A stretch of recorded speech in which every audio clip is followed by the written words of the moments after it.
अतिशय दुःखद आणि मन हेलावणारी घटना जामखेडमध्ये घडली आहे.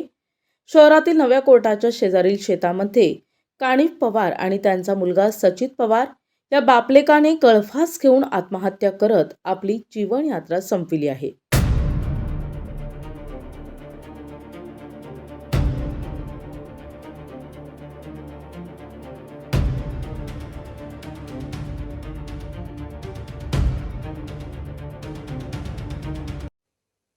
जामखेडमध्ये पिता पुत्राने गळफास घेऊन आत्महत्या केली असल्याची माहिती सामाजिक कार्यकर्ते संजय कोठारी यांना नगरसेवक महेश निमोणकर यांच्याकडून मिळताच कोठारी आपले मित्र दीपक भोरे यांच्यासह रुग्णवाहिका घेऊन घटनास्थळी दाखल झाले.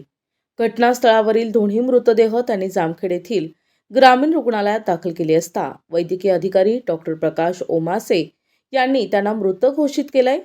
मृतांची नावे कानिफ ज्ञानदेव पवार आणि सचित कानिफ पवार अशी आहेत. दोन्ही मृतदेह सध्या जामखेड येथील पोस्टमार्टम रूममध्ये ठेवण्यात आले असून घटनेची माहिती पोलीस निरीक्षक दशरथ चौधरी यांना देण्यात आली आहे.